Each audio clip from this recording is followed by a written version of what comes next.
Hello दोस्तों, कैसे हो आप सब। मेरा नाम है प्रिंस और आप सब देख रहे हैं चक्रम टेक। आज की वीडियो में आपको माइक्रोमैक्स इन वन स्मार्टफोन की सभी स्पेसिफिकेशंस बताने वाला हूं। इसकी फर्स्ट सेल कब है, इसकी कितनी प्राइस है, इसमें से आपको क्या खास देखने को मिल सकती है, इस वीडियो में सब कुछ बताऊंगा दोस्तों। लेकिन उससे पहले मैं ये कंफर्म कर दूं कि ये जो स्पेसिफिकेशंस है वो मैं श्योर नहीं हूं कि आपको इस स्मार्टफोन में यही स्पेसिफिकेशन देखने को मिल सकती है।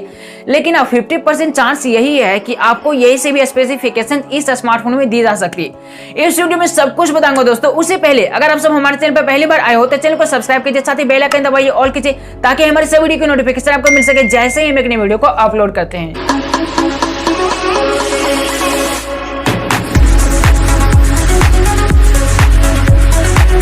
सबसे पहले दोस्तों अगर इस स्मार्टफोन की डिस्प्ले की बात करें तो इसमें से आपको 6.67 इंच की HD+ IPS LCD डिस्प्ले मिल जाती है। 1080p का स्क्रीन रिजोल्यूशन जाएगा। 20:9 एस्पेक्ट रेशियो इसमें से आपको देखने को मिल जाती है, जो कि एक पंच होल डिस्प्ले के साथ आता है। इसमें से आपको एक छोटा सा पंच होल डिस्प्ले स्मार्टफोन के ऊपर बीच में आपको देखने को मिल जाती है। 395 ppi पिक्सल डेंसिटी इसमें से आपको देखने को मिल जाती है। दोस्तों एक प्राइस रेंज के अनुसार इसमें से आपको काफी अच्छी डिस्प्ले क्वालिटी इसमें से आपको प्रोवाइड की जा रही है। डिस्प्ले फीचर तो यार इसमें से आपको बहुत ही कमाल कर दिया जा रहा है। वहीं पे दोस्तों अगर इसकी परफॉर्मेंस की बात करें तो इसमें से आपको मीडियाटेक हेलियो G85 चिपसेट मिल जाता है, जो कि एक बहुत ही अच्छी चिपसेट दी जा रही है। और ऑक्टा कोर प्रोसेसर इसमें से आपको प्रोसेसर टाइप देखने को मिल जाता है, जिसका ग्राफिक्स माली G52 इसमें से आपको ग्राफिक्स देखने को मिल जाता है, जो कि एक मीडियम ग्राफिक्स दिया गया। आप इसमें से मीडियम ग्राफिक्स का जो गेम रहेगा आप इसमें से बहुत ही अच्छी तरीके से मेंटेन कर सकते हो। साथ ही इसमें से आपको 4GB का रैम मिल जाता है। 64GB का इंटरनल स्टोरेज इसमें से आपको मिल जाता है, जिसमें से आप एक्सटर्नल SD कार्ड 512GB तक लगा सकते हो। दोस्तों ये परफॉर्मेंस वाइज तो बहुत ही कमाल का फीचर इसमें से आपको दिया जा रहा है। स्मार्टफोन आपका एकदम रॉकेट की तरह चलने वाला है इस प्राइस रेंज के अनुसार। वहीं पे दोस्तों अगर इसकी कैमरा की बात करें तो इसमें आपको ट्रिपल रियर कैमरा सेटअप मिल जाता है, जो कि एक 48 मेगापिक्सल प्राइमरी कैमरा के साथ आता है। 2 मेगापिक्सल का मैक्रो रहेगा और 2 मेगापिक्सल का डेप्थ कैमरा इसमें से आपको देखने को मिल जाता है। वहीं पर अगर इसकी फ्रंट कैमरा की बात करें तो इसमें से आपको 8 मेगापिक्सल का फ्रंट कैमरा देखने को मिल जाता है।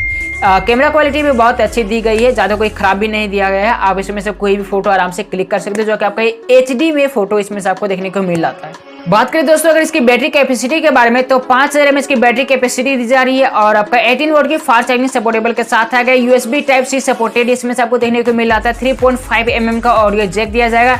वहीं पे अगर बात करें इसकी फिंगरप्रिंट के बारे में तो इसमें से आपको रियर माउंटेड फिंगरप्रिंट स्कैनर देखने को मिल जाता है।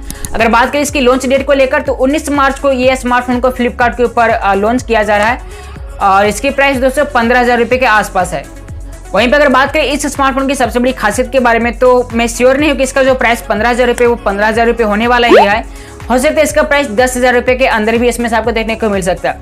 और इसमें से दोस्तों खासियत तो बहुत बड़ी इसमें से आपको दी गई, वो जब आपको पता चलेगा जब इसे आप परचेज करोगे और जब आप इसे यूज करेगा उसके बाद आपको इसकी सबसे बड़ी खासियत की पता चलेगी। दोस्तों अगर आपको ये आज के वीडियो पसंद आएगा तो वीडियो को लाइक कीजिएगा। चैनल पर पहली बार आए हो तो चैनल को रेड बटन दबाकर सब्सक्राइब कीजिएगा और मैं मिलता हूं आपसे नेक्स्ट वीडियो में। तो चलो बाय।